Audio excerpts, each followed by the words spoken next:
Bonjour à tous, c'est Franck Nzila Malembe, activiste et coordonnateur du mouvement Progrès. Aujourd'hui, j'ai voulu vous présenter une situation dramatique d'un quartier qu'on connaît tous.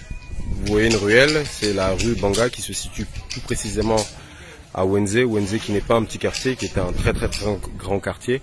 Là, j'ai commencé dans la rue Banga parce que c'est par là que tout commence et on va descendre sur l'avenue Bweta Mbongo. Donc comme vous pouvez voir, vous avez un caniveau où s'écoule de l'eau. Et c'est pas classique ce que vous allez voir. Vous allez voir que cette eau vraiment s'écoule sur l'avenue Bweta Mbongo et que ça crée une situation qui dure depuis bientôt une année et qui est dramatique pour les populations. Donc moi ce que je trouve risible, c'est que le PCT a tendance à appeler le quartier Wenze leur fameuse citadelle imprenable. Mais quand on voit ce que je vois, et vous allez voir un peu plus ce qu'on voit devant, on va plutôt dire que Wenze c'est pas une citadelle, mais c'est plutôt, que Dieu me pardonne le terme, c'est beaucoup plus une poubelle. Vous allez voir, on va avancer. Je trouve inconcevable que nos populations dans un quartier, on est en plein Brazzaville, hein. Wenze c'est pas un quartier périphérique, on est carrément au centre de Brazzaville. Et vous voyez des populations qui vivent dans des conditions pareilles.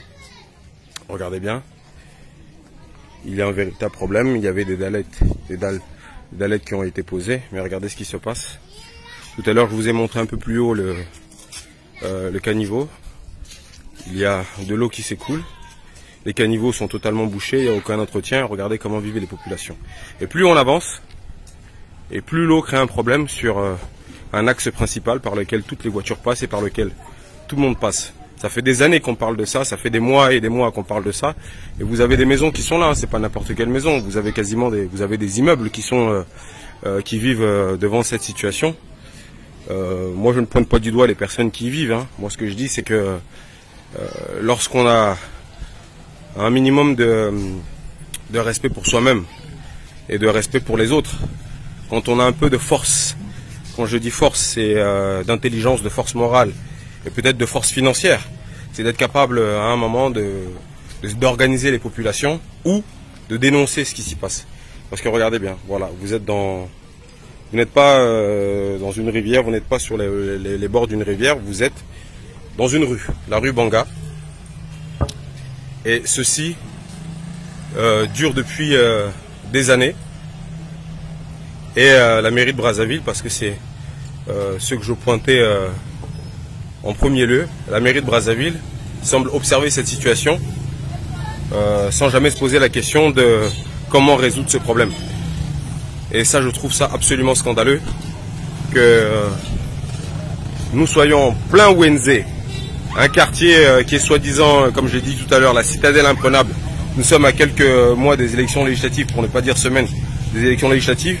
Et vous avez des députés du pouvoir qui vont, dans quelques mois, dans quelques semaines, se battre pour être élus, entre guillemets, députés d'un quartier comme celui-ci, et ne sont pas capables de se poser la question de, voilà, quelque chose comme ça.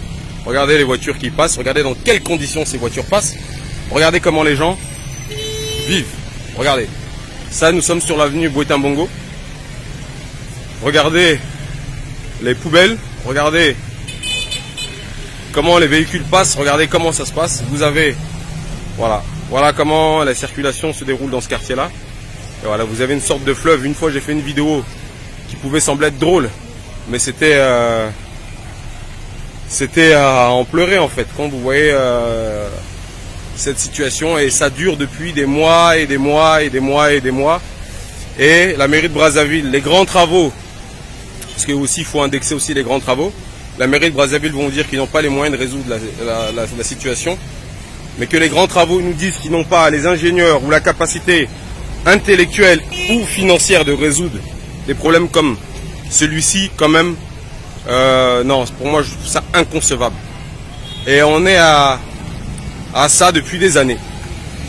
Voilà, autour vous avez des immeubles, vous avez des boutiques, et voilà, vous avez des véhicules qui passent, et personne ne se pose la question.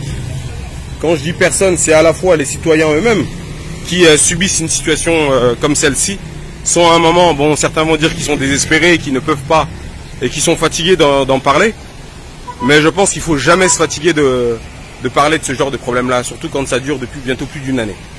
Et donc là, je dis aux populations de Ouenzé, vous avez soi-disant des députés qui vous offrent des t-shirts et des billets de 500 à 1000 francs CFA. Et depuis des années, vous avez une réelle situation. Certains vont me dire, oui, c'est pas le rôle du député. Oui, certes. Mais quel est le rôle du député quand on sait que depuis 5 ans, ils n'ont pas été capables de proposer des lois au niveau du Parlement? On sait que nos députés, et surtout ceux du PCT, ont la capacité, à un moment, d'être une force de pression auprès de la mairie de Brazzaville, parce que c'est eux qui, aujourd'hui, ont le pouvoir. Et c'est eux qui peuvent regarder ce qui se passe dans les caniveaux. Donc ça, c'est le caniveau sur l'avenue Bouetambongo. Regardez bien. Et ça va descendre comme ça jusqu'au bout. Voilà. Ça va descendre, cette eau va descendre comme ça jusqu'au bout. Et vous avez ça. Donc monsieur le maire de Brazzaville, qui est un nouveau maire, un maire récent, sur lequel certains ont mis tous leurs espoirs en pensant qu'il suffisait de changer les hommes et non le logiciel mental pour que les choses dans Brazzaville puissent changer. Monsieur le maire de Brazzaville, bah regardez ce qui se passe. On a ça depuis des années. Et je ne peux pas comprendre qu'aujourd'hui, en 2022, des ingénieurs dans le monde, on ait réussi au Congo, avec l'aide des Chinois, à construire un magnifique viaduc, même si on sait que quelques mois plus tard, ce viaduc, la corniche de Brazzaville s'est effondrée, donc il y a réellement des problèmes au niveau de la conception des projets. Je ne peux pas concevoir qu'en 2022, on soit incapable, nous, Congolais, et sans faire appel